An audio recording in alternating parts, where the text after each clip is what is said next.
जय श्री ओम नमः सिद्धेभ्यः। जय श्री ओम नमः सिद्धेभ्यः। जय श्री ओम नमः सिद्धेभ्यः। सर्वमंगलमांगल्यं सर्वकल्याणकारकं प्रधानं सर्वधर्माणां जैनं जयतु शासनं। पंच परमेष्टि भगवान के आचार्य श्री गुरुवर कुंद कुंद महाराज की, आचार्य श्री गुरुवर विद्यासागर महाराज की।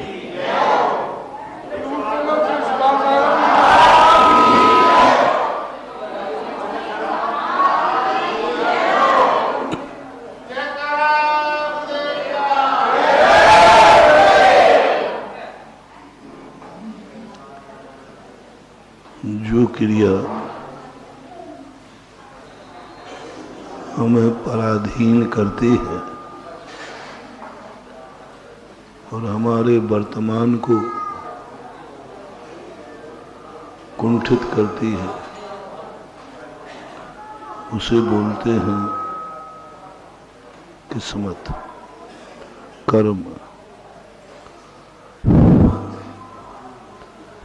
कर्म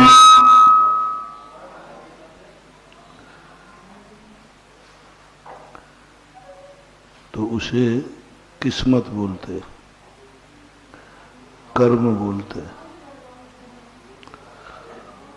कर्म के अधीन जीने वाला व्यक्ति कभी भी बड़ा आदमी हो नहीं सकता। वो बड़ा दिख सकता है, बड़ा हो नहीं सकता। बड़ा दिखना अलग चीज है और बड़ा होना अलग चीज। कर्म के अधीन होकर के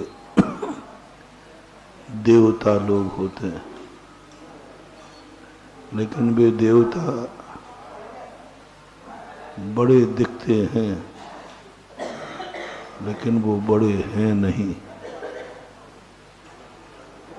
उनकी कोई व्यक्ति पूजा नहीं करता, कोई भी व्यक्ति उन देवताओं को अपना आदर्श पूज्य नहीं मानता। सौधर्मेंद्र को भी नहीं। किसी भी देवता को तीन लोक में कोई भी अच्छे व्यक्ति, सम्यक दृष्टि लोग उनकी पूजा नहीं करते, वंदना नहीं करते। अज्ञानी की नहीं कह रहा हूं, ज्ञानी की बात कर रहा हूं। और सबसे ज्यादा शक्तिमान है। देवों की शक्ति बहुत विचित्र होती है, क्योंकि उनके पास जो कुछ भी है कर्म का दिया हुआ है। वो किस्मत के खाते हैं। किस्मत का जो खाते हैं, समझ लेना वो एक दिन बहुत ज्यादा दुखी होगा, क्योंकि वो किस्मत का खाता है। किस्मत में खाने वाले को रईस बोलते हैं, अय्यास बोलते हैं, क्योंकि वो किस्मत के अर्थ है। उनमें देवता है। देवता वर्तमान में कुछ भी नहीं करते, सब किस्मत का खाते हैं। पूर्व भाव में जो कमाया है वहां बैठा खाते हैं, और जो किस्मत का खाता है वो वासा खा रहा है। और वासा खाने वाला व्यक्ति कभी पूज्य हो ही नहीं सकता। भोग भूमिया जीव वासा खाते हैं,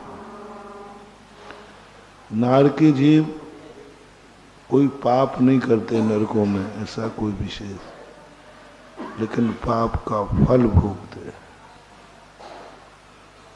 कोई वहां नरकों में कोई शराबी नहीं होता, मांसाहारी नहीं होता, कुछ नहीं करते,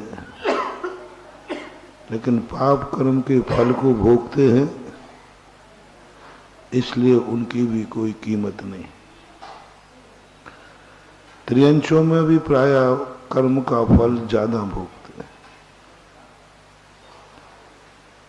इसलिए जब तुम्हारी जिंदगी में ऐसा लगे कि मेरी किस्मत बहुत अच्छी है, समझ लेना तुम संसार के सबसे निकृष्ट और कमजोर आदमी हो। मेरी किस्मत बहुत अच्छी है, बहुत लकी हूं मैं, लकी। इतना लक है मेरा कि मैं माटी को छू तो सोना हो जाए। लॉटरी का टिकट खरीदूं तो वो खोले बिना रहेगा नहीं। जुए के पास से फेंक दूं तो वो मेरे पक्ष में ही आएंगे। समझ लेना महानुभाव, तुम संसार से सबसे छोटे आदमी हो, क्योंकि तुम्हारी जिंदगी में नया कुछ भी नहीं है। और पुरानी के कितना भी तुम्हें बाप दादों की अपनी किस्मत कितनी भी अच्छी लेके आना, वो ज्यादा देर नहीं चलती, चलेगी। किस्मत ज्यादा नहीं चलती। पिता की कितनी वसीयत दे दें, वो वसीयत जिंदगी भर नहीं चलती। अमीर लोगों के, राजा महाराजाओं के बच्चे देखो, खाने के लाले पड़े, क्योंकि वो वसीयत थी, वो बासी थी। और बासी खाने वाला व्यक्ति आवक्ष खा रहा है, कहां तक उसका कल्याण होगा, कहां तक उसका क्या होगा। और जब भी तुम कमाई करते हो और तुम्हें ये भाव आता है कि मैं अच्छा कमाने वाला हूं, गुड लक हो, बंधु भविष्य अच्छा नहीं है तुम्हारा। तुम धन दौलत के मालिक हो, वो मालिक है ही नहीं। धन दौलत तुम्हारे पास है इसलिए तुम मालिक हो नहीं। धन दौलत के तुम रखवाले हो। जो अपना दैनिक प्रवचन चल रहा है, सबसे बड़ा मालिक वो कहलाता है जो कमाने के बाद खर्च पर विचार करता है। खर्च कर्म नहीं कमाता, कमाई तो कर्म से होती है। यदि किस्मत नहीं है तो तुम कितना भी प्रयास करना, कुछ नहीं होना। लेकिन खर्च करने के लिए कर्म नहीं चाहिए। जहां जहां तुम्हारी किस्मत का हाथ हो, वहां वहां तुम्हें भगवान की कोई जरूरत नहीं है। भगवान किस्मत वालों का साथ नहीं देते। जहां जहां तुम्हारे किस्मत की बात आए, कर्म की बात आए, वहां भगवान कहते हैं मेरी कोई जरूरत नहीं, गार्जियन की कोई जरूरत नहीं। गार्जियन की जरूरत है वहां तुमने कमाया कर्म से है और गमाना धर्म से है। धर्म त्रिकाली नहीं होता। कल का धर्म आज काम नहीं आएगा। कल का धर्म तो आ किया था, वो कर्म में परिवर्तित हो गया, सब नाश हो गया। सब खत्म हो गया। हमने इतना धर्म किया, इतना धर्म किया, लेकिन उस धर्म का हम उपयोग नहीं कर पाए, तो अंत में धर्म का जितनी भी कमाई थी सब कर्म के खाते में जमा हो गई। धर्म कर्म का रूप ले लेता है। ये प्रमोशन नहीं है, ये डिमोशन है। हमने पूर्व भाव में पुण्य किए, हमने भगवान की पूजा पाठ की थी, हमने भगवान की भक्ति की थी, लो हमारे किए हुए धर्म से कर्म बन गया, उच्च गोत्र का बंध हो गया। अब देखना, किया मैंने धर्म था और फल हमें कर्म देगा, कहां तक न्याय होगा? अब मैं कोई समझना, थोड़ा मेरे से कोई गलती हो जाए, उसका प्रायश्चित श्रावक देगा। बोलो जल्दी बोलो, कहां तक न्याय हो पाएगा? बेटा बाप को प्रायश्चित दे रहा है, शिष्य गुरु को प्रायश्चित दे रहा है। गुरु के हाथ में रहा क्या? शिष्य दे रहा है। अभी सब बहुत बड़ा अन्याय हो जाएगा। शिष्य गुरु को प्रायश्चित दे रहा है, बेटा बाप को प्रायश्चित दे रहा है, अपराधी मजिस्ट्रेट को सजा सुना रहा है। यही अपने साथ हो रहा है। अपन ने धर्म किया और आज जो फल देने की बात आई तो कर्म दे रहा है। अरे भाई, मैंने तो धर्म किया था, मैंने तो धर्म किया था। बोले धर्म का तुम अपनी जिंदगी में उपयोग नहीं कर पाए, इसलिए धर्म का डिमोशन होकर कर्म बन जाता है। उच्च कोट बन गया। अपन जो उच्च कोल में जन्मे हैं, धर्म के कारण नहीं, कर्म के कारण। कर्म ने हमें उच्च गोत्र बनाया। किया मैंने धर्म था, किया मैंने धर्म था, बहुत धर्म किया, लेकिन हमें उच्च गोत्री किसने बना दिया? कर्म। दान हमने दिया था, बड़ा आदमी किसने बना दिया? कर्म। अब बताओ, मैंने तो दान दिया था, भगवान आपके अभिषेक के लिए मैं इतना दान देता हूं, शांति धारा के लिए इतना दान देता हूं, मैं फलाने में दान देता हूं, ये धर्म है। लेकिन जब फल की बात आई तो कर्म को अधिकार मिल गया। इस व्यक्ति ने दान दिया है, कोई उपयोग नहीं कर पाया, धर्म को नहीं समझ पाया, ऐसा करो, कर्म को कह दो कि इसके दान का फल जो उचित हो वो दे दो। तो कर्म कहता ठीक है, मैं किसी बड़े आदमी के यहाँ पैदा किए देता हूँ। उसने बड़े आदमी के पैदा कर दिया, अच्छी जाति में पैदा कर दिया, अच्छे कुल में पैदा कर दिया, सब कुछ कर दिया कर्म ने। लेकिन जब तत्व दृष्टि मैंने डाली इस पे, मैंने कि मैं किससे सजा पा रहा हूं? अरे धर्म जब मुझे कोई सजा देवे तो आनंद आवे, और कर्म जब सजा देवे तो बड़ा कठिन हो जाता है। अब धर्म को यदि हमें आज वर्तमान में, अब कर्म को धर्म बदलो। धर्म तो जल्दी कर्म बदल जाता है, तुम्हें कोई प्रयास नहीं करना, कोई पुरुषार्थ नहीं करना। हमारा मुनि पर धर्म है, कर्म 1 मिनट में बदल जाएगा। 1 मिनट लगना है कर्म को बदलने में।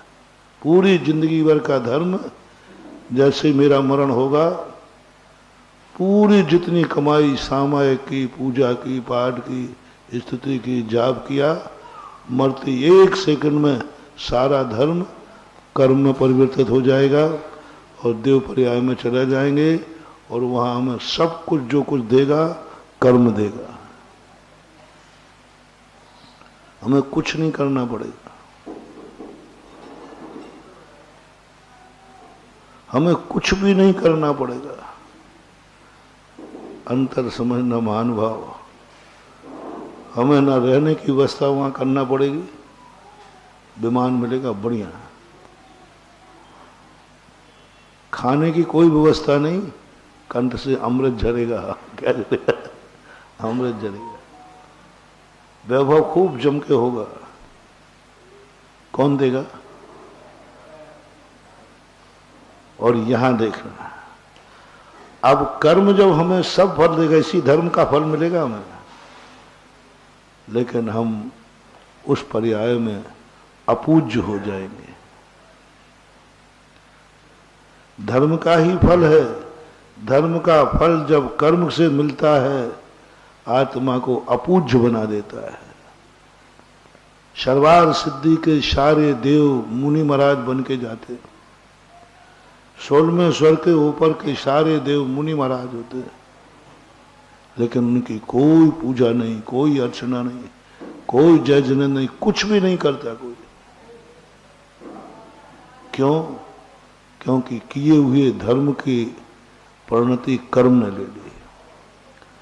अब देखना, अब यहां देखना धर्म क्या है। हमारे लिए जो कुछ मिल रहा है, हमें कर्म व्यवस्था नहीं कर रहा है हमारी, हमारा भक्त व्यवस्था कर रहा है हमारा। आहार कौन दे रहा है?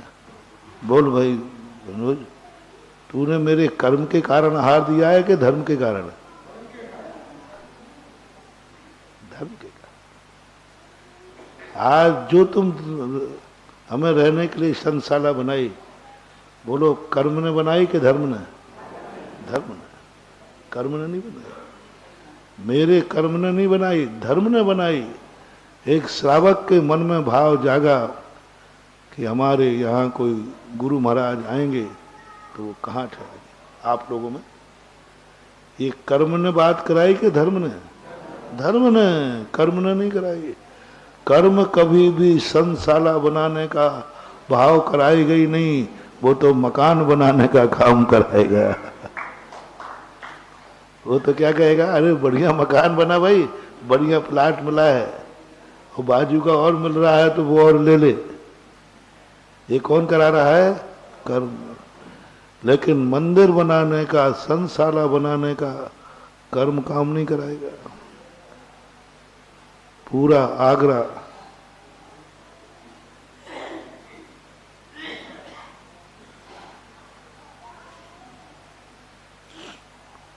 कर्म के भरोसे जी रहा है अभी तक। 50 साल, सैकड़ों साल हो गए, क्योंकि खूब बढ़िया कमला नगर में खूब बढ़िया मकान बन रहा है, हवेली बन रहे, सब कर्म के उदय है। पूर्व में तुम लोगों ने धर्म किया, फल कर्म दे रहा है। लेकिन कोई भी कर्म ऐसा नहीं जो मंदिर बनाने का भाव कराए, कोई भी कर्म ऐसा नहीं जो संशाला बनाने का भाव कराए, कोई भी कर्म ऐसा नहीं जो मंदिर आने का भाव कराए, कोई भी कर्म ऐसा नहीं जो मुनि महाराजों को आहार देने का भाव कराए। इसलिए दान को कर्म में नहीं रखा, धर्म में रखा दान को। और घर के जितने भी आवश्यक खर्च हैं उनको धर्म में नहीं रखा, उनको कर्म में रखा। संसार की हर क्रिया कर्म है, क्योंकि कर्म के उदय में ही होती है। कर्म का उदय आएगा तो मकान बनेगा, नहीं तो नहीं बन सकता। कर्म का उदय आएगा तो घोड़ा गाड़ी आ जाएगा, नहीं तो नहीं आएगा। कर्म का उदय आएगा तो परिवार में धन दौलत आ जाएगा, व्यापार धंधा चल जाएगा। लेकिन जितनी धर्म की क्रियाएं हैं, एक भी कर्म नहीं कराता। यदि कर्म कराता होता तो हमारी जरूरत ही नहीं थी। तुम ये बताओ, तुमने मकान बनाया है किसकी महाराज के कहने से बनाया है? हमने तो कभी उपदेश दिया ही नहीं, फिर कैसे बना लिया? हमने शास्त्रों में भी नहीं पढ़ा, और तुम तो शायद पढ़े लिखे नहीं हो। जरूरत नहीं मकान के कहने की। कर्म कहता बाबा जी आप शांत बैठो, कर्म बना देंगे। कर्म कहता है कि मैं कर दूंगा, आप चिंता क्यों कर रहे? मैंने धंधा पानी की कोई विधि नहीं सिखाई, लेकिन धंधा पानी कर रहे हो कि नहीं? कर्म कहता है मैं करा दूंगा। लेकिन ये मंदिर तुमने किसकी प्रेरणा से बनाया? चिन्वाणी गुरु पूर्वज बाप दादों ने कहा, पूर्वजों ने संस्कार दिए कि जहां रहते हो मंदिर होना चाहिए। ये है धर्म। जब धर्म की बात आती है तो अभी तक आगरा में कर्म ही कर्म हुए हैं, थोड़े थोड़े धर्म हुए हैं। अब जो लोकोदय तीर्थ बन रहा है ये है धर्म। लोकोदय तीर्थ कर्म नहीं बनाएगा। एक भी व्यक्ति के कर्म का उदय नहीं है। जो कर्म का उदय आएगा तो महाराज वो लोकोदय तो अपने आप बन जाएगा। नहीं बने, कर्म ही नहीं है। ये जो परिणाम तुम्हें जागेगा वो कोई धर्म के कारण जागेगा। तो अतीत का जो अपना धर्म था, देखना मैंने अपने को घटा दिया। आज मैं जो कुछ भी कर रहा हूं सब धर्म है कि कर्म है? अब देखना मेरी एक भूल के कारण इस धर्म का मैं उपयोग नहीं कर पाऊंगा, इसलिए सारा किया हुआ धर्म कर्म रूप में परिणत हो जाएगा, सारा कर्म। और जैसे मेरा धर्म कर्म रूप में परिणत हुआ कि हमारा ये पूज्य पद खत्म हो जाएगा, पूज्य पद खत्म हो जाएगा। कोई पूजा नहीं करेगा, कोई पाठ प्रक्षालन नहीं करेगा, कोई जयकार नहीं बोल पाएगा। क्यों? धर्म कर्म के रूप में परिणत हो गया। डिमोशन कहलाता है इसे, हमारी शास्त्रीय भाषा में डिमोशन कहलाता है। कुंद स्वामी तो इतने विरोधी हैं कि हे श्रमण, तू धर्म को कर्म में परिणत ना होने देना, उसके पहले तू धर्म का आनंद ले ले। लेकिन क्या करें, मजबूरी है। आज एक धागा मेरे पास नहीं है और मरने के बाद कपड़े पहन के जन्मूंगा। बोलो प्रमोशन के डिमोशन? देवता जो है कवच सहज जन्मते हैं। आज मेरे पास कोई आभूषण दिख रहा है, मरने के बाद जन्मूंगा तो मुकुट कुंडल क्या बोलते हैं, ये सब पहने हुए जन्मूंगा। बताओ, जिनको मैं छोड़ने के लिए पूरी ताकत लगा दी, मेहनत लगा दी, वे सब जन्म से मिलेंगे। मेरे पास कोई मकान जायदाद नहीं, वहां विमान मिलेगा। हम संयमी हैं, संयम लिया है, वहां जाति देवियां खड़ी रहेंगी, आइए श्रीमान जी। काय का संयम? जिस संयम को पाल रहा हूं वही संयम खत्म, जन्मते ही कर्म के हवाले हो गया ना। मरने के पहले धर्म को मैं धर्म के फल के रूप में परिणमन नहीं कर पाया, तो प्रकृति ने नियम बनाया कि मैं तुम्हारे सारे धर्म को कर्म में बदल दूंगा, सारे धर्म को कर्म को बदल दूंगा। और कर्म क्या कराता है आप देख लो देवताओं को। कुंद स्वामी हो चाहे भद्रबाहु हो, आज इन कुंद स्वामी को अपन यहाँ पूज रहे उनके नाम को, लेकिन कुंद की आत्मा असंयमी है देव पर्याय में। ऐसा ही नहीं है। बाल ब्रह्मचारी थे कुंद कुंद भगवान, 11 साल में दीक्षा ले ली। आज वो अनेक देवियों के साथ भोगो भोग में लीन है। स्वर्ग गए होंगे वो, और स्वर्गों में भी इंद्र बने होंगे, और इंद्र का वैभव तो एक भूल के कारण।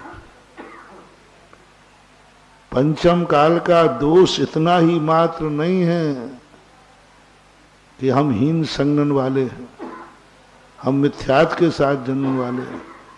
पंचम काल का सबसे बड़ा दोष है कि यह जीव कितना भी धर्म करे, अंत में उसका धर्म कर्म में डिमोशन हो जाता है।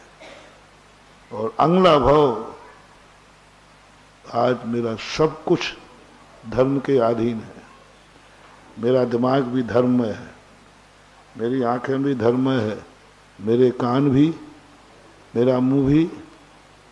आंखों से देखता हूं तो धर्म, कानों से सुनता हूं, मुंह से बोलता हूं तो, हाथ से करता हूं तो धर्म, पैरों से चलता हूं, जीवों को बचा के चलता हूं। और कल सब कुछ मेरा कर्म के अधीन हो जाएगा। सब कुछ, सब कुछ, कुछ भी नहीं रहेगा मेरा। हम उतनी सोच पाएंगे जितना कर्म सुचाएगा,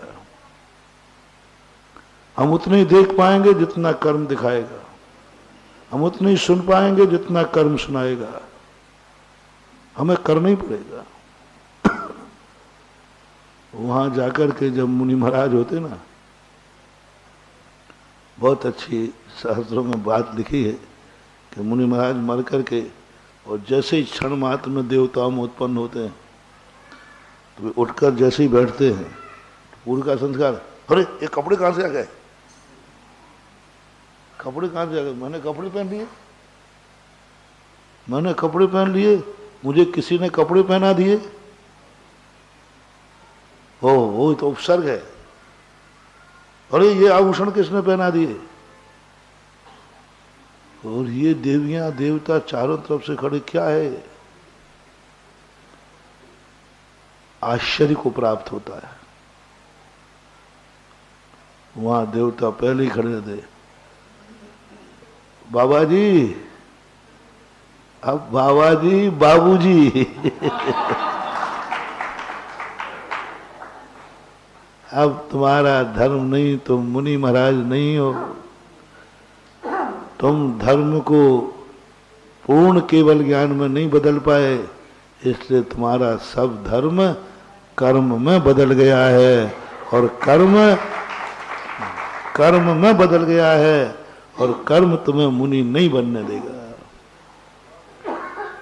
कर्म तो वस्त्र पहनाएगा, कर्म तो आभूषण पहनाएगा, कर्म तो तुम्हें नहीं कर सकते हो। आज चतुर्दशी है, मैं भोजन नहीं करूंगा, कर्म कहता है नंबर आ गया तो।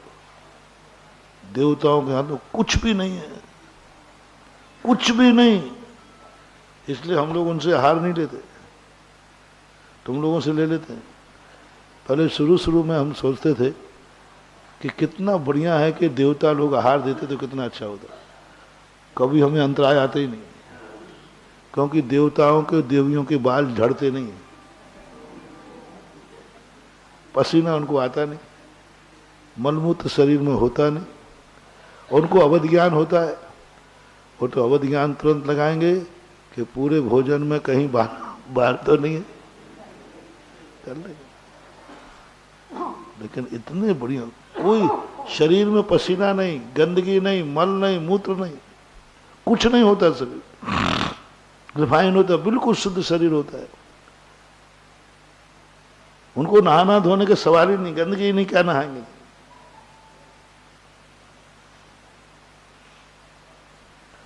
वे लोग चौके में हार देवे तो कितना बढ़िया हो, और तुम लोग हार देते हो, पसीना पहुंचते जाते हो। क्या बात है। ऐसे गर्मी के दिनों में देख लो क्या हाल होता, पसीना आ रहा है, कब तुम्हारे बाल झड़ जाए पता नहीं, कब क्या हो जाए। तो भी, और तुम्हारे शरीर में क्या भरा पड़ा है, सात धातु।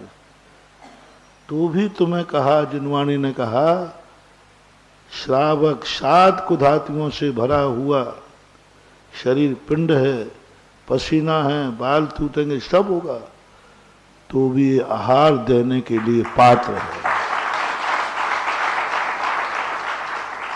देवता नहीं, देवता यदि चौके में आ जाए ना, आ जाए भर अंतराय कर दे, इतना शुद्ध है ये देवता, ये सौधर्मंद वगैरह इतने अशुद्ध है कि महाराज को पता चल जाए कोई देवता काऊ चौके में आ गया, अंतराय कर देंगे, हार ग्रहण नहीं करेंगे। इतने अशुद्ध होते हैं देवता।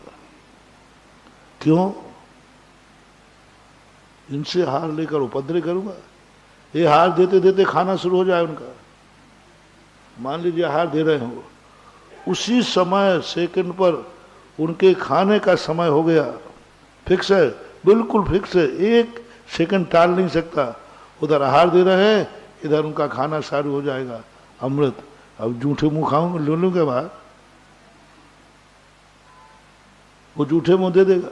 भगवान का अभिषेक कर रहा है, अमृत झरने का समय आ गया, मूल शरीर वहां खाने का अनुभूति कर रहा है। कुछ भी नहीं उनके हाथ में, सब कर्म नचा रहा है। तो कितना बड़ा डिमोशन हो जाएगा। इसलिए, लेकिन करूं क्या, पूर्व की गलती हो गई कि पंचम काल में जन्म लिया।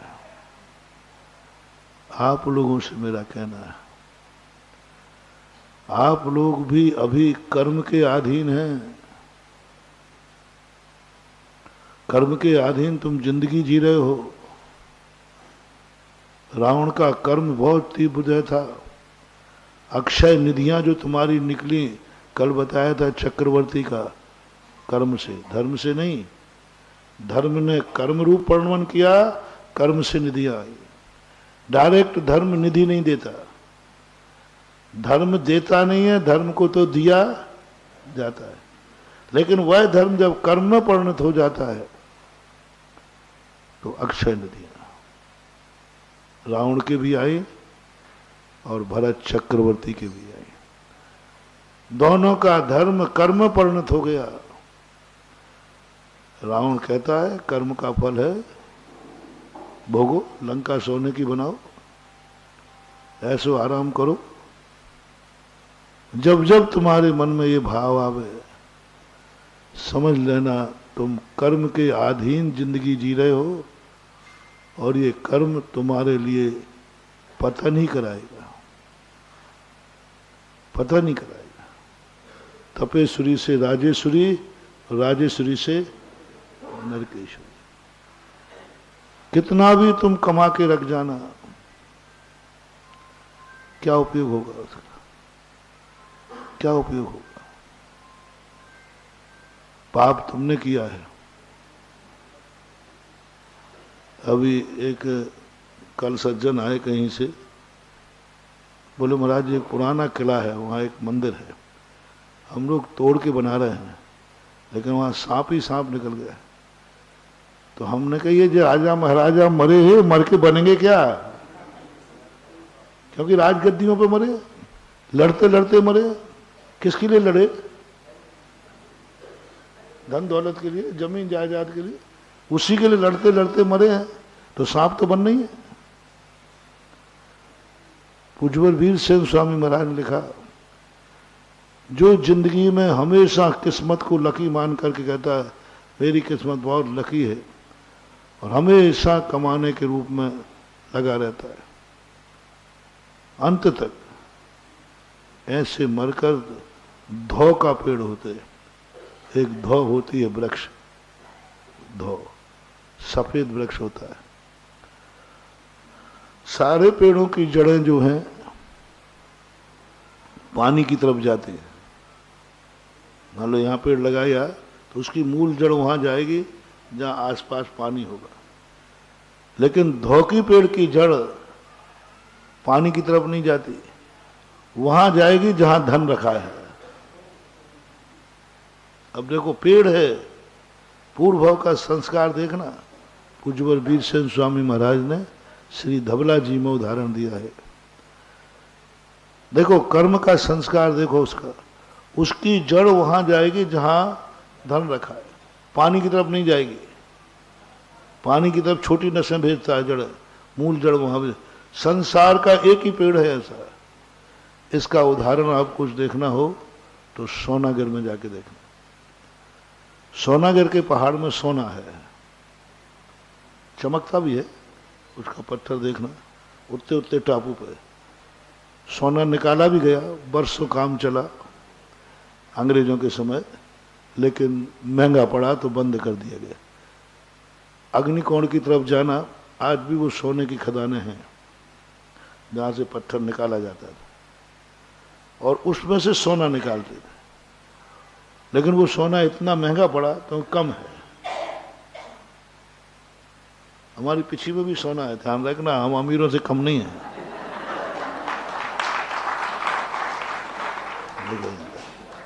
जो पीला पीला चमक रहा है ना, ये सोना है पक्का, ऐसा नहीं कि देखने में आ रहा है, नकली सोना नहीं है, असली सोना है।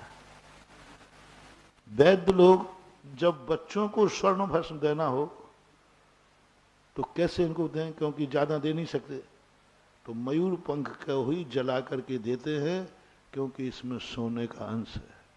अपने शरीर में सोना है, सोना चांदी लोहा तांबा सब है। आयरन तो तुम्हें मालूम ही होता है, आयरन का उदाहरण तो मालूम ही है, सोना भी है, पर इतना स्वर्ण भस्म देते हैं। जिसके शरीर में पूर्ण स्वर्ण कम हो जाता है उसे स्वर्ण भस्म देते, रजत वर्ण देते, सब धातुएं खजाने। तो वहां वो सोना तो उस पहाड़ में है, अभी भी है। वहां के धोखे पेड़ जाकर देखना, सारे पेड़ यहीं आजू बाजू लगे हैं, उनकी जड़ नीचे एक नाला बहता है, पीछे साइड जाना परिक्रमा में, और धोखे पेड़ की जड़ को खोद के देखना, उसकी जड़ पहाड़ की तरफ जाती है और वो पत्थर पर जाके उसको चिपक जाती है। ये किसका संस्कार है? कौड़ी कौड़ी माया जोड़ी, बन गए लाख करोड़ी, दान करी ना खाई खर्ची, आखिर को सब छोड़ी। कर्म ने कब्जे में ले लिया है। बस अभी जो अपन 3 दिन से समझ रहे हैं, अपनी जिंदगी कर्म के बस में नहीं करना बस। और कर्म यही करता है, बच्चों को जोड़ो, परिवार को जोड़ो। क्या करेंगे? ये पाप तुम कर रहे हो। राजा महाराजा ये लड़ लड़ के मर गए, पाप करके, स्वयं जाके धोखा पेड़ बन गए। बच्चे तो तुम्हारे काम आने ही वाले नहीं है, बल्कि जब पाप कर्म भोगोगे तो स्वयं को ही भोगना है। परिवार बांटने वाला अपनी करनी आप करे, डरते जाओ, लेकिन भोगना तो अपन को ही है। अपन को ही मिलेगा कर्म का जो फल है, कोई बांटने वाला नहीं। यदि अपनी जिंदगी में ये सोच लिया कि नहीं, मैं कर्म के अधीन तो नहीं होऊंगा, बस एक तरीका है,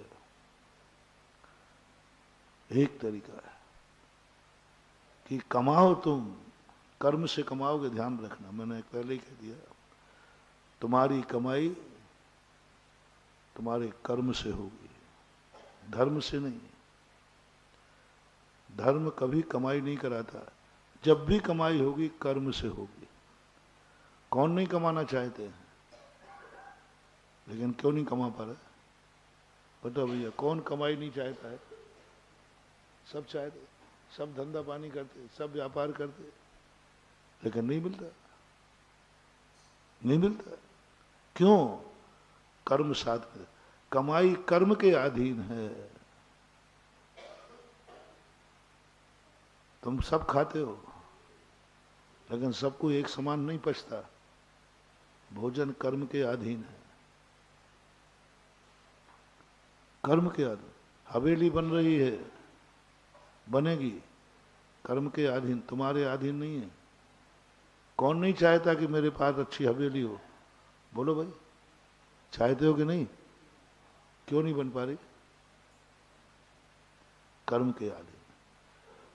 तुम्हारा सारा धर्म पूर्व का किया हुआ कर्म के कब्जे में चला गया।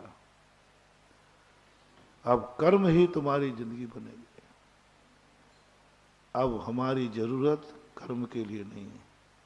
जो मैंने कहा था, मैंने आज तक कहीं भी तुम लोगों को मकान बनाने का उपदेश नहीं दिया। किसके उपदेश से तुमने मकान बनाया? बोलो महाराज। हमने मलय महाराज का प्रवचन सुना था कि अब हर व्यक्ति को अपना मकान बनाना चाहिए। उनका नाम बताओ, बताओ नाम। बहुत महाराज है। फिर भी इतने सारे मकान कैसे बन गए कमला नगर में? मैंने तो कहा ही नहीं था। मैंने तो कहा ही नहीं था। मैंने किसने कहा था तुम गाड़ियां खरीदो? मैंने तो कहा ही नहीं था। कहीं नहीं, कुछ नहीं कहा। तुम जितने कार्य कर रहे हो संसार में, इसको कहने वाले गुरु का नाम बताओ। एक मंदिर बनाने के लिए गुरु की जरूरत पड़ गई। 1000 मकान तुमने बिना गुरु के बना लिए, पूछे भी नहीं। हजारों मकान दुनिया में बन गए बिना गुरु के। और जो बिना गुरु का बनता है वही कर्म है, और जो गुरु के कहने पे बनता है वही धर्म है।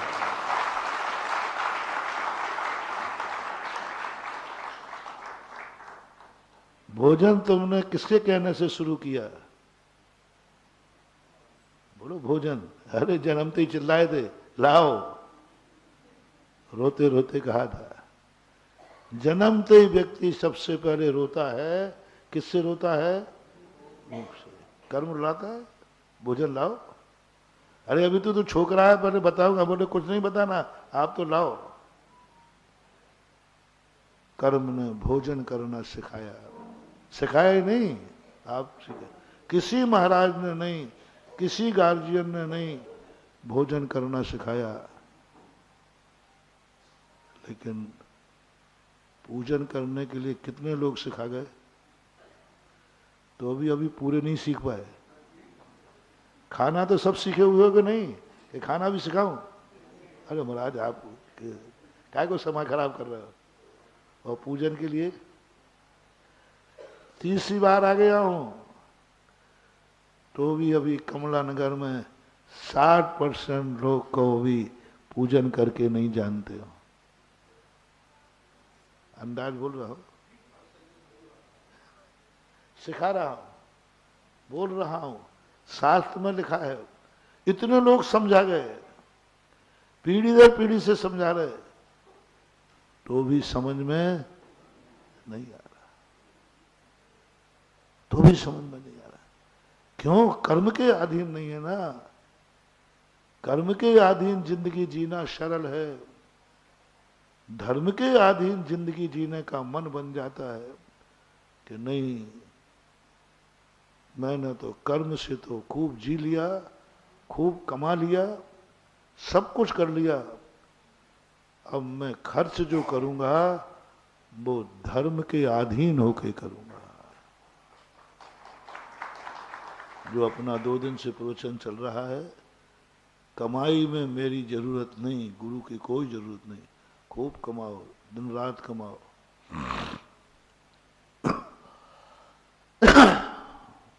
और कम पड़ रहा हो तो मैं भी सपोर्ट कर दूं, कोई बात नहीं।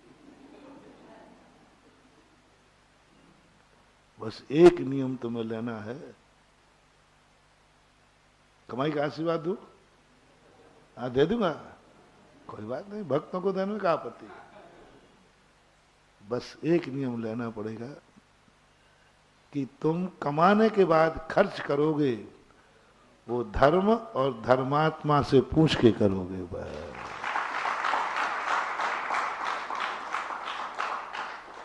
पूज्य पुरुष से पूछ के करो। कल अपन ने क्या परिभाषा बनाई थी? पूज्य पुरुष। पूज्य पुरुष कौन होते हैं? घर की दृष्टि से माँ बाप, परिवार की दृष्टि से गुरु, भगवान, और अपनी जिनवाणी मां। हम कोई तुम्हें ज्यादा परेशान नहीं करेंगे। बस मेरा तो एक ही कहना है कि तुम्हारी जिंदगी कर्म के अधीन होके न मरे। बस तुम मरते समय ये कहो कि पिछले बार का धर्म कर्म परिवर्तन बन दिया और मैं वो वीर हूं जो कर्म को धर्म में परिवर्तन कर दिया। धर्म से कर्म होना बड़ी चीज नहीं है, लेकिन कर्म से ऊपर से नीचे उतरने में कोई बड़ाई नहीं है। नीचे से ऊपर ये है पंचम काल का आज अपने पास जो कुछ भी है। बस एक ही होड़ लगाओ, मेरी जिंदगी में जो कुछ भी क्रिया होगी वो कर्म के अधीन नहीं होगी, धर्म के अधीन होगी। नींद आएगी किसके उदय से? कर्म के उदय से। मैं उठूंगा धर्म के उदय में, देखता हूं कर्म क्या करता है। बस यही तो जीत गया था भरत चक्रवर्ती। डिस्टर्ब नहीं, थोड़ा जाना दे दो। जाने वालों को बीच में नहीं बैठना चाहिए। क्या कह रहा था मैं? देखो भाई, मेरी चीज तो क्या है, मैं कोई पढ़ा लिखा आदमी तो हूं नहीं। बैठ जाता हूं, तुम लोगों के चेहरे देखता जाता हूं और बोलता रहता हूं। जो मन में आएगा वो तुम्हारा, और नहीं आया तो फिर मैं क्या करूं? तो कहाँ चल रहे थे वो? चक्रवर्ती बस यही जीत गया और रावण यहीं हार गया। नहीं अब नहीं, थोड़ा सा टाइम है, ज्यादा नहीं, डिस्टर्ब नहीं। बस रावण यहीं हार गया और चक्रवर्ती यहां। चक्रवर्ती ने एक ही नियम लिया, मेरे पास जो कुछ भी है सब कर्म के उदय से है। निधियां प्रकट हो गई, 9 निधियां कर्म से। उसने कमाई नहीं की थी, एकाएक कर्म की निधियां प्रकट हो गई कर्म से। रत्न प्रकट हुआ कर्म से। सब कुछ कर्म ने दिया है, लेकिन मैं इसका उपभोग, मैं इसका उपयोग, मैं इसका खर्च भगवान से पूछ के करूंगा। कल मैंने इसको विस्तार से बताया था। बस इतना सा बात आ गया। और रावण में क्या आया? उसको भी 1 नंबर की कमाई थी, कर्म से मिली थी। अक्षय निधियां उसके यहां प्रकट हुई, चक्रोधर से प्रकट हुआ। रावण कहता है मैं अपनी मर्जी से करूंगा। अंतर समझना, जो मेरे लिए मिला है, मेरा धन है, मेरी दौलत है, मैं अपनी मर्जी से कुछ भी करूंगा, कुछ भी खाऊंगा, कुछ भी पीऊंगा, कहीं भी जाऊंगा, कहीं भी सोचूंगा, क्योंकि मेरे पास आंखें मेरी हैं। मैं कुछ भी सोचूंगा, जो मेरे मन में आएगा सोचूंगा, क्योंकि दिमाग किसका है? मेरा। मेरी किस्मत से मुझे दिमाग मिला है, मेरी किस्मत से मुझे दिमाग मिला है। मैं कुछ भी सोचूंगा। जैसे चोर, डाकू, साधु से ज्यादा दिमाग चोर के पास होता है, पुलिस से ज्यादा दिमाग चोर के पास होता है, मकान मालिक से ज्यादा ज्ञान मकान का। मकान मालिक से, मकान मालिक नहीं सोच पाता कि मुझे क्या पता कि इसमें से कोई आ जाएगा, नहीं तो मैं वहीं ताला लगा लेता। जहां जहां से चोरों की आने की संभावना है वहां सब तुम ताला। और चोर कहता है मैं वहां से आऊंगा ही नहीं। चोर के पास सबसे ज्यादा दिमाग होता है, लेकिन वो क्या कहता है? दिमाग मेरा है, मैं जो सोचना है सोचूंगा। आंखें मेरी हैं, मुझे जो देखना है वो देखूंगा। कान मेरे हैं, मैं जो सुनना चाहूं सुनूंगा। भोजन मेरा है, जो खाना चाहेंगे वो खाऊंगा। बस रावण में ये भाव आ गया, मुझे जो करना है करूंगा, क्योंकि सब वैभव मेरे पुण्य से आया है। कुछ नहीं, वो किसी को नहीं गिनता। कोई सामने आ जाए उसी को लात मार के ठुकरा देता है। कल हमने इसको विस्तार से बताया था। अब चक्रवर्ती उठाए, चक्रवर्ती को जैसे ही सब कुछ मिला वो कहता है नहीं, मैं नहीं जाऊंगा अयोध्यशाला में, मैं नहीं जाऊंगा बेटे का मुंह देखने, मैं जो कुछ भी करूंगा भगवान से पूछ के करूंगा, जिनवाणी मां से पूछ के करूंगा, जो जिनवाणी कहेगी वो मैं करूंगा। ज्यादा अंतर नहीं समझना। दोनों पूर्वों के धर्मात्मा थे, दोनों ने धर्म किए थे अक्षय भंडार, अक्षय दान। जितने जितने जो भी तुम्हारे पास है महानुभाव, आप सब धर्मात्मा हैं। जैनी को तो मैं सदा पूर्वभाव का धर्मात्मा ही मानता हूं। जितने बड़े आदमी हैं ये सब पूर्वभाव के धर्मात्मा हैं। रावण सबसे बड़ा धर्मात्मा था उस समय की तारीख में। अतीत भवों में यदि सबसे बड़ा कोई धर्मात्मा था तो रावण, कोई नहीं था उसके सामने, कोई धर्मात्मा नहीं था। सब तरफ का धर्म किया था उसने। किसी के पास बोलो पूरे आर्यावर्त में अतीत भव की बही खाता निकाला तो सबसे ज्यादा धर्मात्मा कौन पाया गया? रावण, रामचंद्र जी नहीं। मुनिष्यव्रतनाथ भगवान भी नहीं, पता नहीं थे कि नहीं, उनकी थोड़ा सा सेव रख लो, कोई नहीं था। बस इतनी सी भूल के कारण से रावण निंदनीय हुआ, पतन हुआ, आज दुर्गति में पड़ा। मेरे कर्म के उदय से जो मिला है मुझे किसी से नहीं पूछना, माँ बाप से नहीं। कहा था ना कल, विभीषण के कसी के पास माँ के पास पहुंचा, माँ मुझे भैया ने लात मारी है भरी सभा में। तो वो तो इसलिए कहा था कि माँ उसको समझा देगी, क्योंकि रावण की माँ भी वही थी, तो समझा देगी कि भाई तूने ऐसा क्यों किया। सावधान, माँ, पिता, गुरु, घर का गार्जियन यदि ये कह दे भैया वो मेरे बस की बात नहीं है, वो मेरे बस में नहीं है,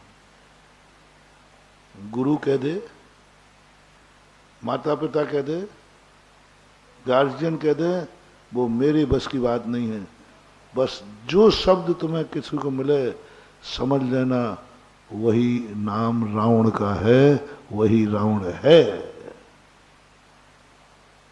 वही रावण है। और तुम्हारी जिंदगी में कभी तुमने सुना हो अपने माँ बाप से, गुरु से, गार्जियन से, भैया वो किसी के बस में नहीं है। ऐसा होता है कि नहीं? घरों में बेटे के संबंध में बोलते आप, कोई पूछे पिताजी आपके बेटे ने, अरे भैया देखो आप कहो तो मैं क्षमा मांग लूं। बेटे की गलती बाप क्षमा मांग लेगा, लेकिन मैं उसको नहीं समझा पाऊंगा, क्योंकि वो किसी के बस में, उसको तो जो करना है वो करेगा। यदि ऐसा तुम्हारे गार्जियन ने कभी तुमसे कहा हो तो आज से अपने उर्फ नाम में लगा देना, फलाने चंद उर्फ,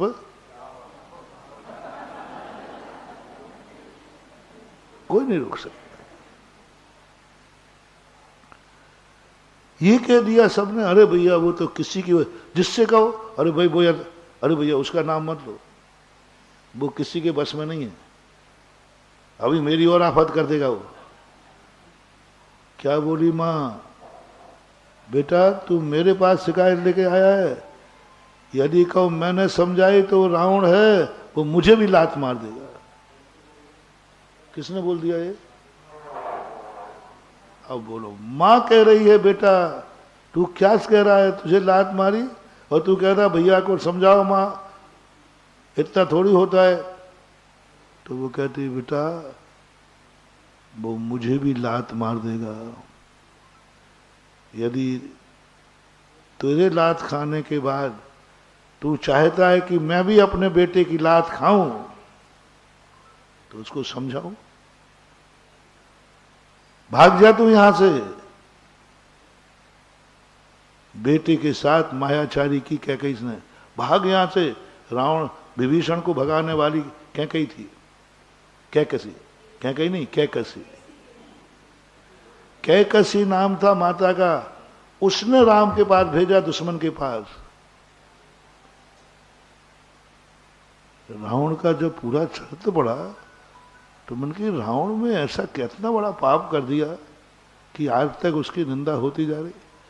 मां सीता के अपहरण से तो इतना बड़ा पाप नहीं हुआ, कोई और था। जब मैंने एक अनेक पॉइंटों में एक पॉइंट पे कोट किया, जो मैंने, मां अपने बेटे को विरोध में अपने एक बेटे को दुश्मन के पास जाके भेज रही है, मैं नहीं निपटा पाऊंगा, जा भाग जा, राम की शरण में पहुंच जा, राम को बल मिलेगा और तू उनका बल बन करके और अपने भाई का विनाश कर। कौन बोल रही है? मां बोल रही है। मां अपने बेटे के विनाश के लिए और दुश्मन का पक्ष ले। कैकसी ने विभीषण को और किसी ने सलाह नहीं दी थी। मां ने कहा था तू कुछ मत कर, सवेरा होने के पहले, सुबह तक यदि तू जिंदा रहा यहां तो अभी तो लात मारी है, वो बंदी बना लेगा, प्राण ले लेगा, और मेरे घर में पाया गया और मैंने कुछ कहा तो मुझे भी बंदी बना लेगा। संसार में ऐसे बेटे हुए हैं जिन्होंने अपने माँ बाप को अपने हाथ से जेल में डाला है। कंस ने क्या किया था? माँ बाप को जेल में डाला अपने स्वार्थ के लिए।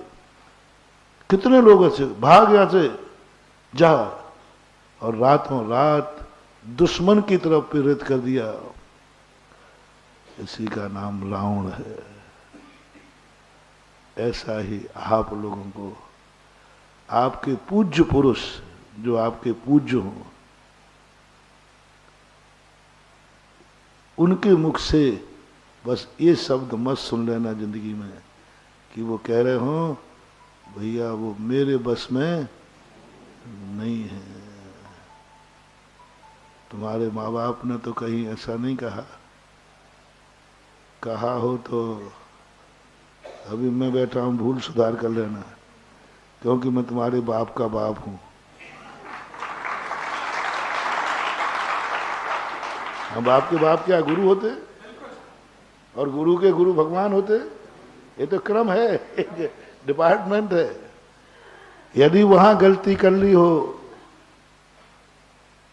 कि हाँ मेरे पिताजी ने एक बार कहा था किसी से कि भैया वो तो मेरे काबू में नहीं है, मैं नहीं बोल सकता, नहीं तो वही मुझे 17 सुनाएगा, वही मेरा अपमान मानेगा।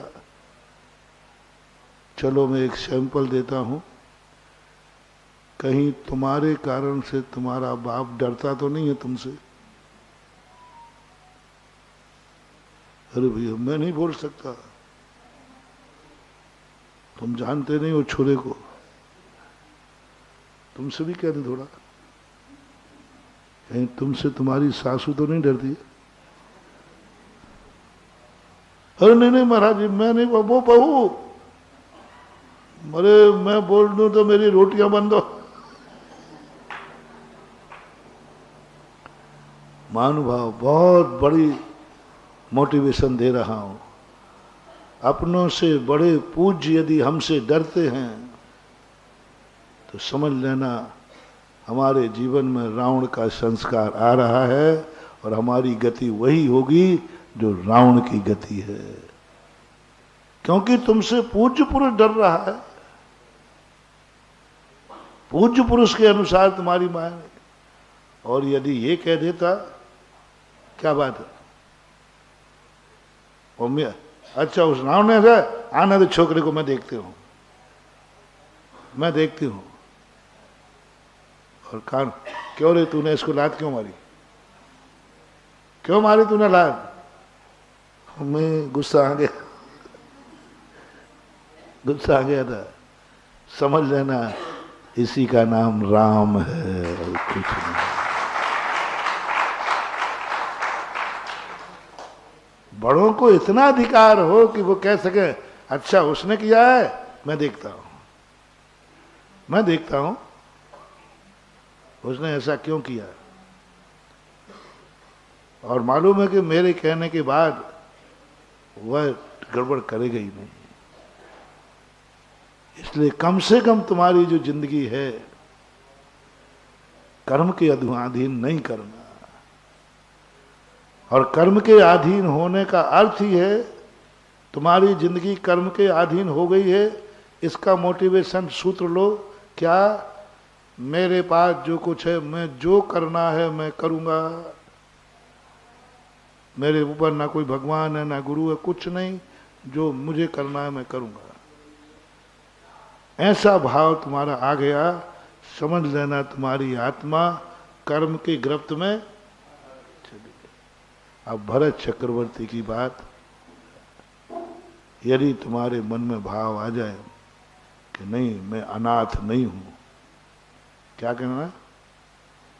मैं अनाथ नहीं हूं, मेरे माँ बाप हैं। मैं अनाथ नहीं हूं, मेरे गुरु महाराज हैं। मैं अनाथ नहीं हूं, मैं अनाथ कॉलोनी में नहीं रहता हूं, मैं जैनेन्द्र देव की कॉलोनी में रहता हूं।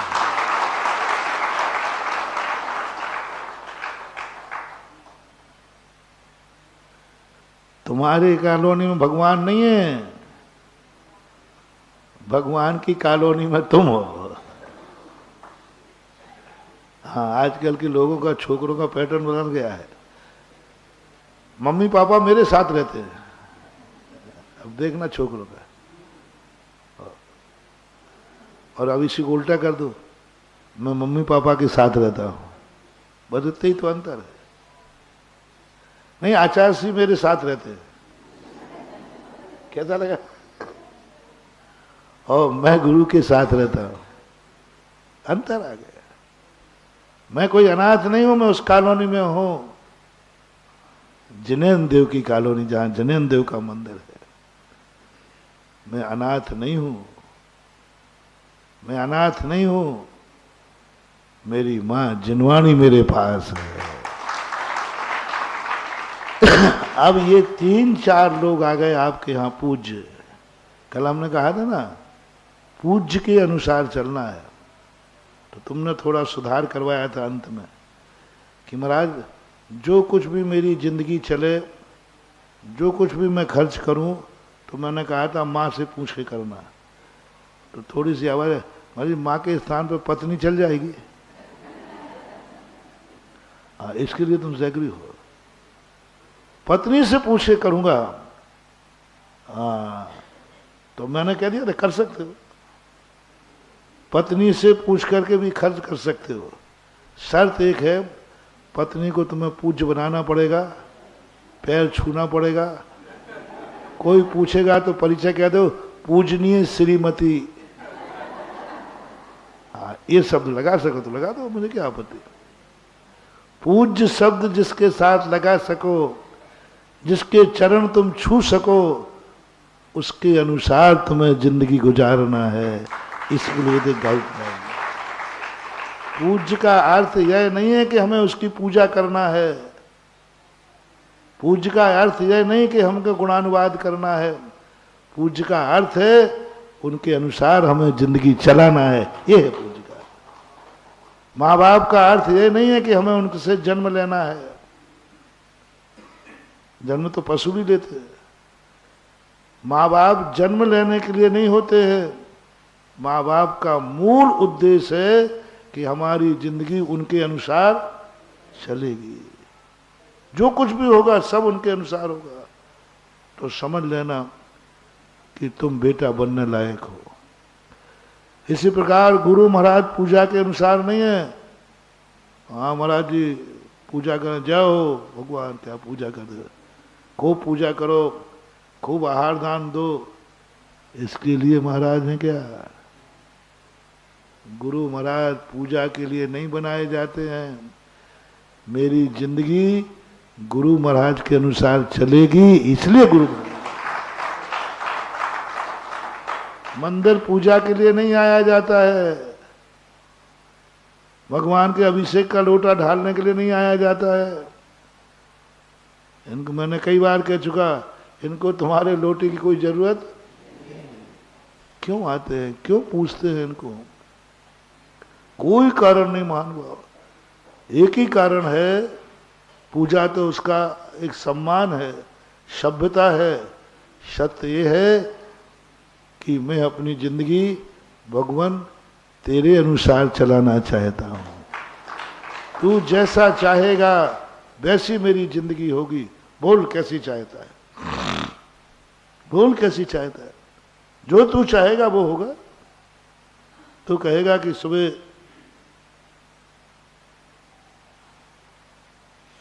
जिनवाणी माँ की भगवान की वाणी है, और क्या।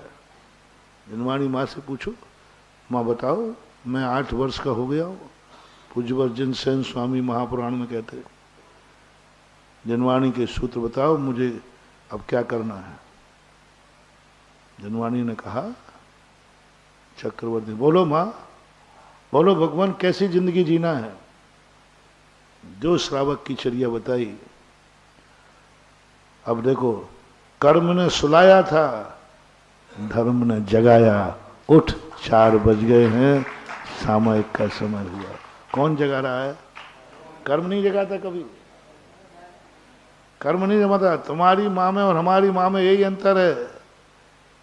तुम्हारी माँ क्या कहती है? सो जा बारे वीर, है सो जा। और हमारी माँ क्या कहती है? मोहन प्यारे जागो। जिनवाणी माँ जगाती है, तुम्हारी माँ सुलाती है। बस यही चक्रवर्ती कहता, बताओ माँ कैसे चलूं जिंदगी में। उनका ध्यान रखना, कर्म के अधीन नहीं होना। सूर्य उदय होने के पहले उठ जाना। वो उठ गया, कर्म ने नहीं उठाया, धर्म ने उठाया। सुबह नहा धो करके मंदिर जाना, कर्म नहीं भेज रहा है, धर्म भेज रहा है। धन कमाना, खूब कमाना, कर्म कमाएगा। लेकिन खर्च करने की बात आ जाए तो भरत चक्रवर्ती ने कहा, भगवान इसको खर्च कैसे करना है? मैं तो इसको हाथ नहीं लगाऊंगा, क्योंकि ये कर्म की कमाई है, कर्म की कमाई है। मैं नहीं खाऊंगा इसको। तो क्या करना है? भगवान ने कहा, सम्यक दृष्टि की बात कर रहा हूं, सम्यक दृष्टि भोजन बना लेगा। एक कर्म का भोजन है, कर्म में था, भोजन बन गया। सम्यक दृष्टि कहता मैं नहीं खाऊंगा, मैं कर्म की कमाई नहीं खाता हूं, मैं धर्म की कमाई खाता हूं। कर्म की कमाई नहीं खाऊंगा, ये भोजन कर्म की कमाई है, ये धन दौलत कर्म की कमाई है, ये जो वैभव है सब कर्म की कमाई है। मैं धर्म की कमाई खाऊंगा। लो, भोजन की थाली को धर्म की कमाई बना दो। भगवान ने कहा, बेटा नहीं खाएगा तो भूखों मरेगा। तो भगवान कर्म की कमाई कैसे खाऊं? कर्म की कमाई जो खाता है उसकी दुर्गति होती है। ओहो, क्या जिनेन्द्र देव का धर्म है। उन्होंने कहा, बेटा खाने के पहले उसमें से थोड़ा दान धर्मात्मा को दे देना, तो वो धर्म की कमाई हो गई, कर्म की नहीं। मुनि को भोजन दे फिर निज करई आहार, तो उसमें से कुछ दान का भाव कर दे। किसी को खिलाने तोरे कर्म से आई है, और किसी पात्र को दे दे। अब वो कर्म की थाली नहीं रही, अब वो किसकी हो गई? धर्म की थाली।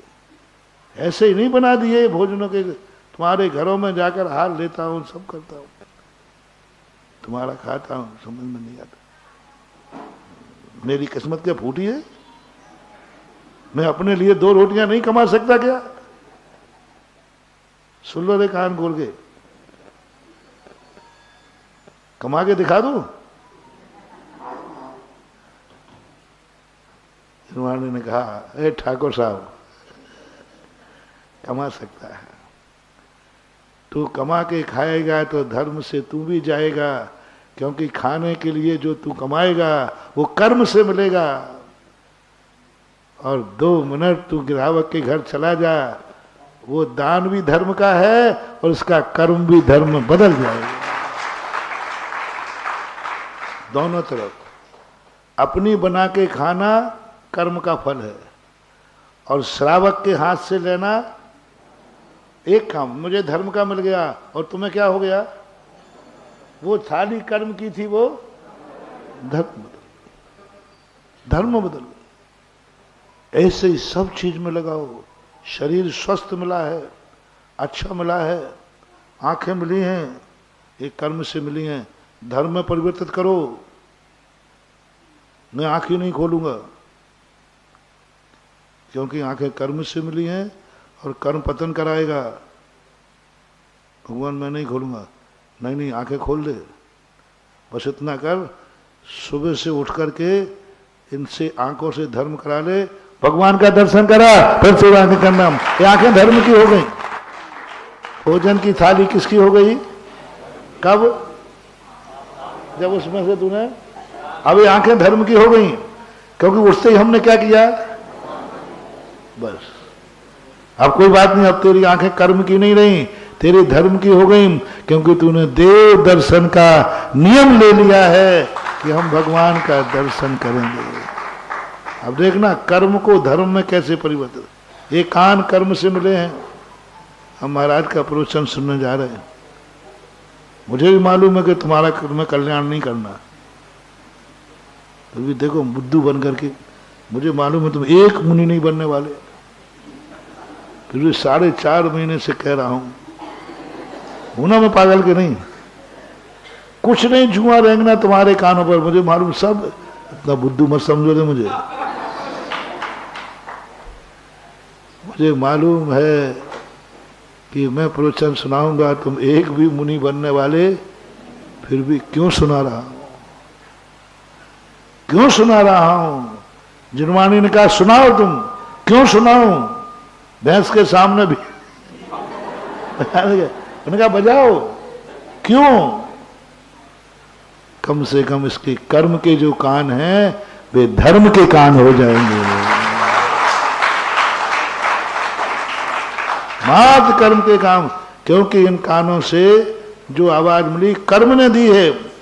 हमने कहा, तुमने कहा नहीं मैं प्रवचन सुनने जा रहा हूं, तो प्रवचन सुनने का अर्थ मुनि बनने नहीं जा रहे हो, कानों को धर्म का बनाने जा रहे हो। मार रोटी में मत लगाया करो कि मुनि राज को पहले खाने के पहले रोटी महाराज को दो, नहीं,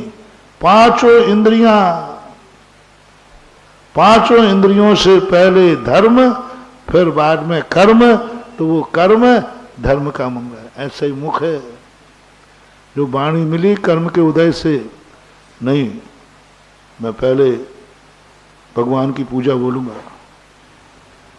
पूज्य बनना नहीं तुम्हें मालूम है, फिर क्यों पूजा करवा रहा हूं मैं, तुम पूज्य नहीं बनोगे पक्का है। इसलिए कि जो तुम्हारा मुंह कर्म से मिला है, सुबह एक पूजा कर ले, ये मुख धर्म का हो जाएगा। ये हाथ तुझे कर्म से मिले हैं, भगवान के चरण छू ले, ये हाथ धर्म के हो जाएंगे। क्या रखा है शिखर जी की वंदना करने में, तीर्थ क्षेत्र बनाने में, क्या रखा है। आज हम लोग तीर्थ बनने वाले नहीं हैं, वो तो आप जैसे बुद्धू हम लोग थोड़ी हैं। कि आचार्य सिंह ने कहा, याद है, हम जब आचार्य सिंह तीर्थ वंदना करने का आशीर्वाद लेने गए थे आचार्य से नैनागर में, महाराज जी हम शिखर जी की तीर्थ वंदना करने का भाव है, आशीर्वाद सामान वामान सब रखे, अब गुरु से आशीर्वाद लेके चले, संस्कार। और मैं नमोस्तु कर रहा हूँ, आशीर्वाद दो तीर्थ वंदना की, तो क्या कहते हैं, अच्छा तीर्थ करने जाएगा, अरे मैंने भी कौन से पाप कर्म जा रहे हैं, ऐसे देख रहा है, ऐसे देख रहा है जैसे मैंने कोई गलत कह दिया हो। अब छोटा तो था ही, हो सकता जी। अच्छा तीर्थ बनने जाएगा, अब मुझे समझ नहीं आया, मैंने कि कौन सा गलत आशीर्वाद मांग रहा हो। तीसरी बार बोले तुझे ही तीर्थ बना दूं तो?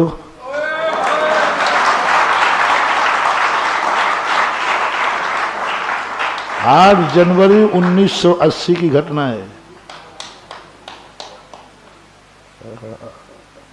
कहाँ राजा भोज, कहाँ गांगू थेली, कल्पना ही नहीं कभी सुना मैंने कि महाराज जी इतनी ऊंची भाषा हमें समझ में नहीं आती। मैंने क्या कहा, अब इतनी ऊंची बात बताओ, अब तुमसे कोई कहे कि अभी मैं तुम्हें तीर्थ बना दूं, तुम कहा महाराज जी हमें समझ में नहीं आ रहा, मैं क्या तीर्थ बनूंगा? तीर्थ की तो वंदना की जाती है, वंदना करने वाला हूं। मैंने कहा मुझे इतनी बात समझ में नहीं आई महाराज जी, आपकी इतनी ऊंची भाषा। बोले परसों दीक्षाएं हैं, मुझे पता नहीं है, मैंने ना हाँ कहा ना कहा, नमोस्तु किया और न पीछे लगा दी, दीक्षा हो गई।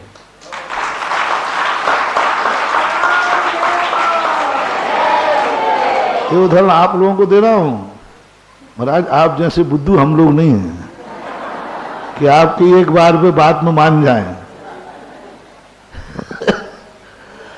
मुझे तो इतने एक बार कहा, बस उतने कहा, उसके बाद मैंने नमोस्तु किया, वो सामान अभी उसी क्षेत्र में पड़ा है, सब कुछ। अब वो बात मैं मान रहा हूं कि इतने भगत तुम नहीं हो, इतनी आसन भव्यता नहीं है कि मैं कहूं और तुम कह दो जी। कल ही कहा था, परसों जी जी, तुम्हारी कैसी याद मालूम है? नहीं नहीं नहीं नहीं नहीं नहीं नहीं नहीं नहीं नहीं, एक बार फिर पहले तो ना करोगे, ना करते हाँ वहीं पर कर बैठे, करना था इनकार और इकरार वहीं पर कर बैठे।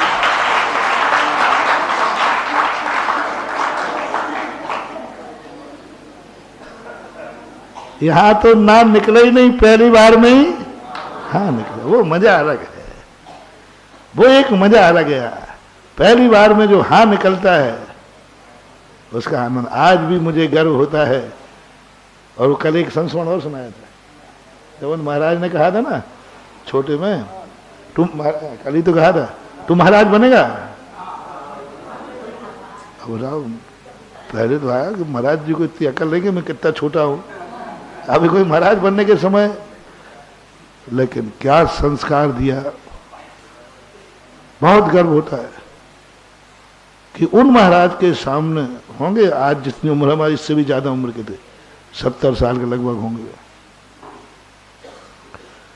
और एकदम, और कहा तीसरी चौथी कक्षा पर भाव आया महाराज को ना नहीं कहना, तो तुरंत उनने कहा महाराज बनेगा जी, लेकिन खड़े होकर कहा जब आप जैसा बूढ़ा हो जाऊंगा तो। सवाल उसका नहीं है, सवाल है अंतर की चेतना का, अंदर की संस्कार का। वो है जो हाँ निकल जाए एक बार में, वो होने वाला नहीं है। फिर क्यों तीर्थ बना रहे हो? तुम तो तीर्थ नहीं बनोगे, पक्का है। बात एक ही बात है, ये पैर तुम्हें कर्म से मिले हैं, यदि तीर्थ बंदना कराओगे तो ये पैर धर्म के हो जाएंगे। तीर्थ तो नहीं बनोगे, लेकिन ये पैर किसके हो जाएंगे? क्योंकि ये पैर कहाँ होके आ गए हैं? सम्मेद शिखर की तीर्थ करके आए। तो गृहस्थों के लिए जितना धर्म है उसका मूल पर्पस एक है, गृहस्थ से मोक्ष नहीं है। फिर क्यों धर्म? मात्र एक ही कारण है कि आपका पूर्व भाव का धर्म कर्म में कन्वर्ट हो गया है। जो तुमने दान धर्म दिया था वो धन में कन्वर्ट हो गया है। किसमें?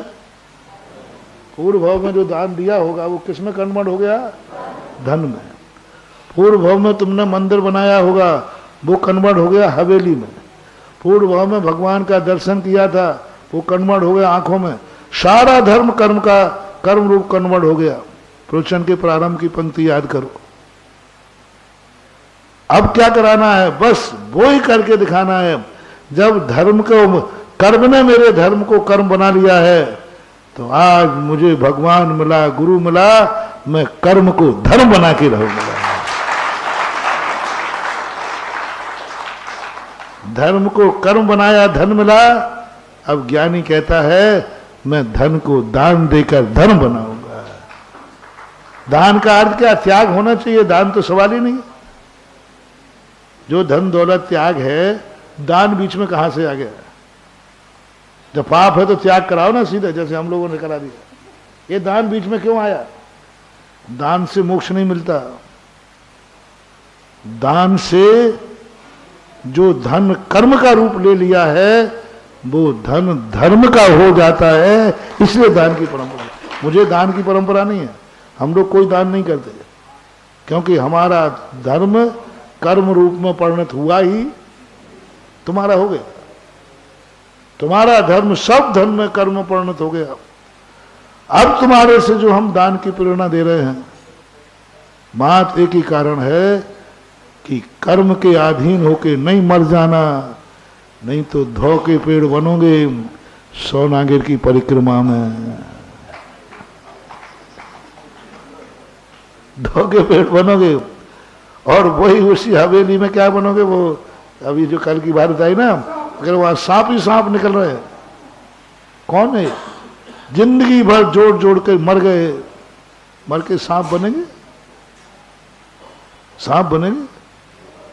ज्यादातर महलों में सांप निकलते हैं क्योंकि ज्यादातर राजा उसी में मरते हैं। धन दौलत जमीन के लड़ के मर जाते हैं।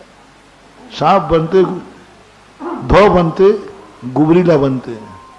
गुबरीला जानते? गुबरीला एक होता है, तुम लोगों को नहीं मिलता, तुम लोग तो अब लैट्रिन जाते ही नहीं, हम लोग जाते बाहर। गुबरीला क्या होता है? एक काले रंग का होता है। वो पीछे के पैरों से गोबर को, मल को इकट्ठा करता है और पीछे ढकेलता है, खाता नहीं है, ढकेलता जाता इकट्ठा करता जाता। ये कौन है? धन कमाते जाते और अंत में मर जाते। तो मर करके क्या हुआ? गुबरीला हो जाता। हे महानुभाव, मुझे तुम अपना दुश्मन मत मानो। जो कुछ भी तुम्हें क्रियाएं सिखा रहा हूं, जो भी तुम्हें दान पुण्य का दे रहा हूं, लोकोदय तीर्थ क्षेत्र का प्रेरणा दे रहा हूं, मात्र एक ही बात है, मेरा भक्त मर के गुबरीला न बने, मेरा भक्त मर करके धौ का पेड़ न बने, सोनागिर में जाके पेड़ न बने, सोनागिर की वंदना करे। सोनागिर में बनो और पेड़ बनो। अरे सोनागिर की वंदना करूंगा ना। ये उद्देश्य अपने शास्त्रों के हैं। इसलिए मैं कह रहा हूं, बस अपनी जिंदगी कैसे चलना है, किसके अधीन करना है? पूज्य पुरुषों के अनुसार अपने पुण्य को, अपने कर्म को परिवर्तन करने में ही कल्याण है। समय आपका हो गया, भली मंदिर में हुआ लेकिन प्रवचन शानदार हुआ।